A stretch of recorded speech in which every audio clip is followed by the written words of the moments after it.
Conte de fées en français. Super Chef Princesse, partie 2. Au cœur du royaume de Bellefleur se trouvait un restaurant royal connu dans tout le pays, car il était dirigé par la princesse elle-même, Sarah, dont les mains créaient ce que beaucoup appelaient la perfection. On disait qu'elle pouvait équilibrer 5 saveurs en parfaite harmonie. Aux couronnes et pétales, la princesse composait la perfection. Chaque plat, une symphonie de précision. La feuille d'estragon doit être placée exactement à un angle de 45 degrés. Le client se fait sa première impression en 3 secondes. Oui, Votre Altesse, bien sûr.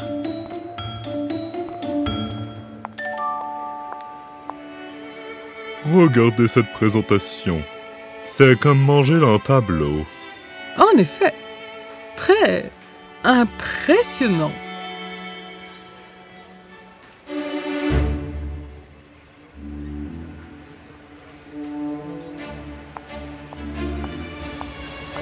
Les entrées de la table 7 sont arrivées avec 12 secondes de retard.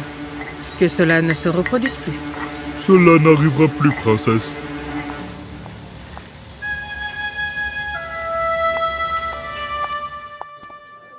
Le dessert signature de la princesse, trésor caché. Bon appétit. Tu n'aimes pas mon cœur? C'est bon. C'est très bon. Il prit une autre bouchée, par devoir, comme on prend un médicament, pas un dessert. C'est parfait. Pourquoi ne sourit-il pas?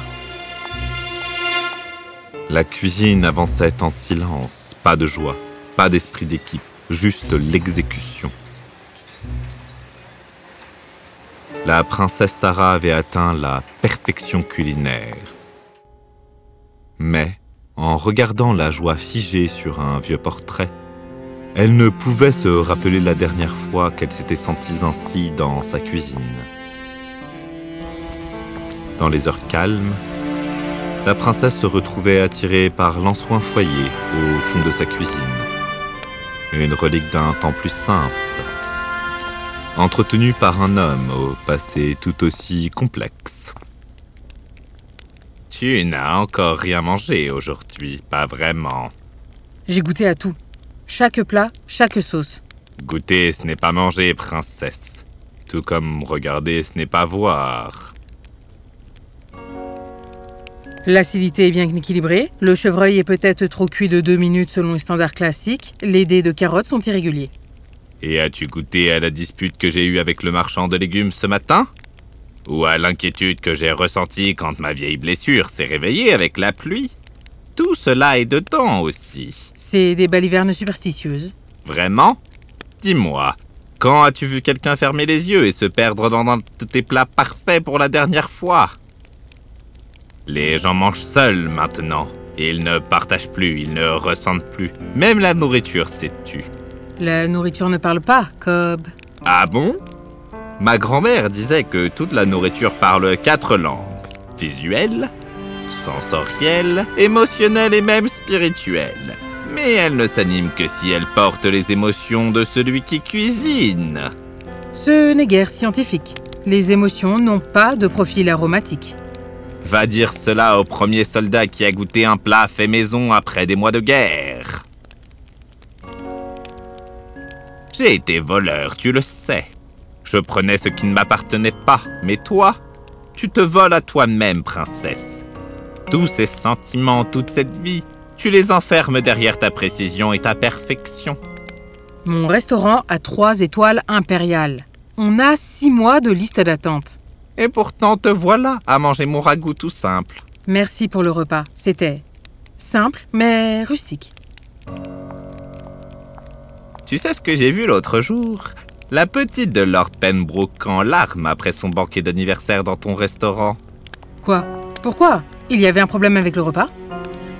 Rien à redire sur la nourriture. Elle a dit, c'est trop joli pour être mangé. J'ai peur d'y toucher. La nourriture ne devrait pas faire peur à un enfant, princesse. Elle devrait le rassurer, le faire sentir aimé. Sarah restait éveillée, les mots de Cobb résonnant dans son esprit. Alors que le royaume dormait, elle ne cessait de se demander si l'ancien bandit avait raison. Le sommeil fuyait la princesse cette nuit-là. Les paroles de Cobb avaient éveillé en elle une question, comme une fringale impossible à rassasier. Quel est cet endroit?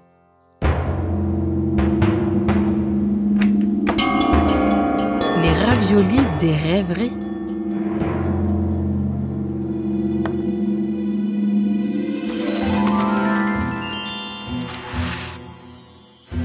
Des images peintes montraient une vieille femme guidant les mains d'un enfant, pliant des raviolis ensemble.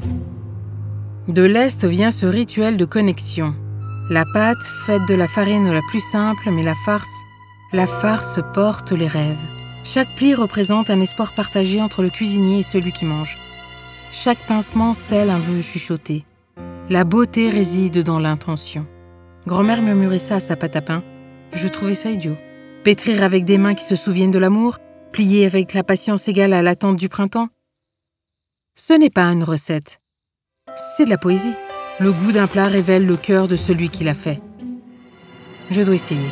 Je dois me souvenir. L'aube trouva la princesse là où peu l'avaient jamais vue, seule, sans public ni critique. 33 plis. La tradition de l'Est exige un nombre impair pour porter chance. Murmurer un vœu dans chacun, c'est forcément une métaphore. Quelque chose ne va pas. Les plis sont corrects, le temps de cuisson précis. Pourquoi est-ce que ça ne goûte pas comme... Elle s'interrompit, incapable de formuler ce qui manquait. Je ne me souviens plus comment faire un vœu. Tu crois que le Père Noël saura que je les ai faits moi-même? Le Père Noël le saura. La nourriture porte les empreintes de notre cœur. Oh, pas si parfait, petit chef. Les tordus sont remplis de plus d'amour. Mais je veux qu'ils soient jolis. La beauté sans chaleur n'est que décoration. Tiens, maintenant, murmure ton vœu de Noël dedans. J'ai oublié comment jouer. La joie pure de cuisiner. Pour une princesse qui avait maîtrisé la science de la cuisine, la leçon la plus difficile serait de se souvenir de sa magie. Le matin apporta un spectacle encore jamais vu dans les cuisines royales de Bellefleur. Entrez! Aujourd'hui, on cuisine ensemble. Je l'ai appris seulement hier. Vous voulez essayer avec moi?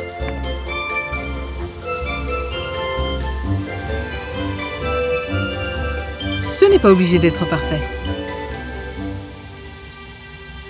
Sarah regarda le ravioli.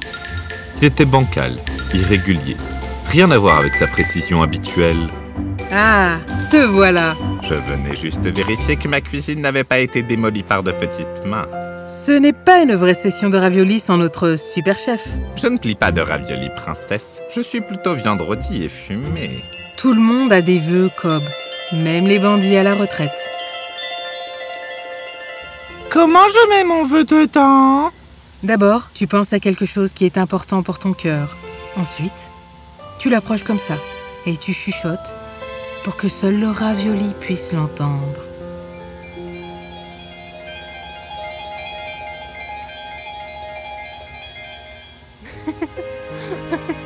Votre Altesse, ceux-là sont trop irréguliers pour le service. Ils sont parfaits tels qu'ils sont. Plus tard dans la journée fut annoncé le festival des premiers vœux, le tout premier festival culinaire de Bellefleur. Ce soir, nous partageons non seulement de la nourriture, mais aussi nos rêves. Chaque ravioli contient un vœu. Quand vous mangez, écoutez avec votre cœur et laissez le goût guider votre langue. Tout va bien? Oui, excusez-moi. Votre Altesse, c'est juste que je me suis souvenu de quelque chose. Je jouais autrefois... Peut-être accepteriez-vous de jouer pour nous ce soir?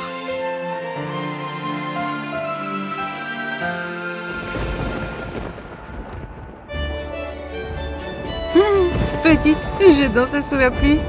Ma mère détestait la boue.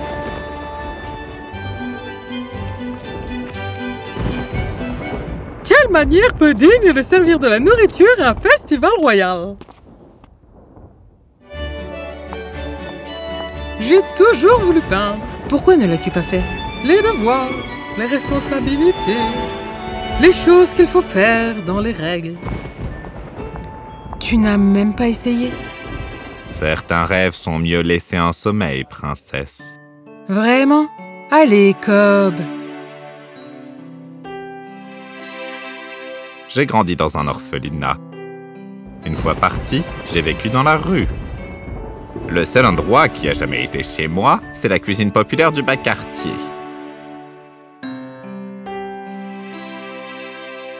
Je voulais construire un endroit pour les enfants comme moi, sans foyer, leur apprendre à cuisiner, à subvenir à leurs besoins, de créer de leurs mains au lieu de voler. Mes mains ne sont pas faites pour enseigner. Je ne suis pas d'accord. Elles m'ont appris quelque chose d'essentiel. Tu sais, il n'est pas trop tard. Pour rien de tout ça.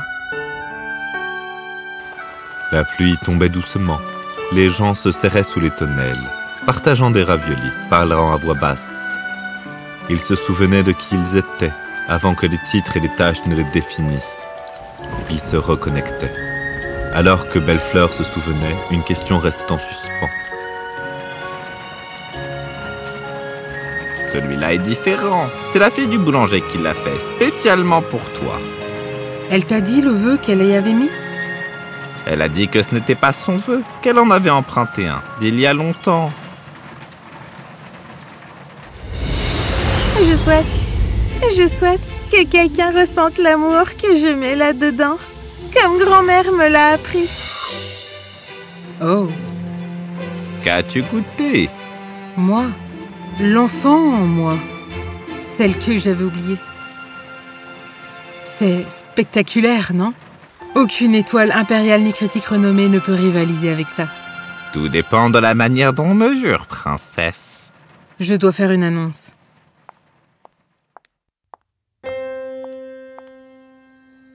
Bellefleur, je tiens à vous remercier de m'avoir appris quelque chose d'important ce soir. Désormais, ces raviolis seront à tout le monde. Cuisinez ensemble, avec amour dans chaque recoin de Bellefleur. Aux couronnes et pétales, ma cuisine sera ouverte à tous ceux qui souhaitent cuisiner ensemble.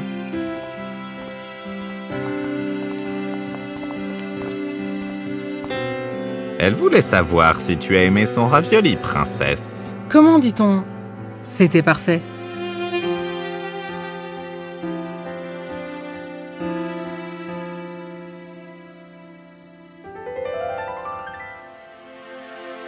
Elle a dit qu'elle y a mis de l'amour en plus, qu'elle a senti que tu en avais besoin. Je ne savais pas que tu parlais la langue des signes. Il y avait des enfants sourds à l'orphelinat. Il fallait bien que quelqu'un parle pour eux.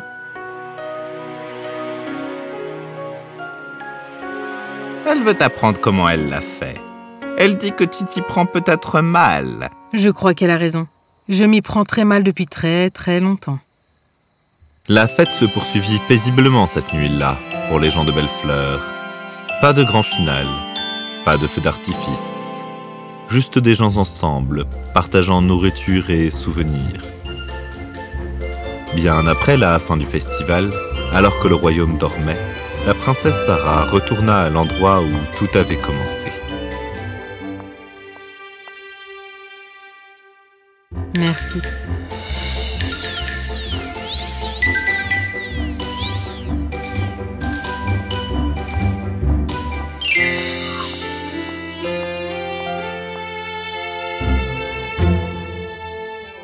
Pas encore, mais un jour, quelqu'un aura besoin de toi.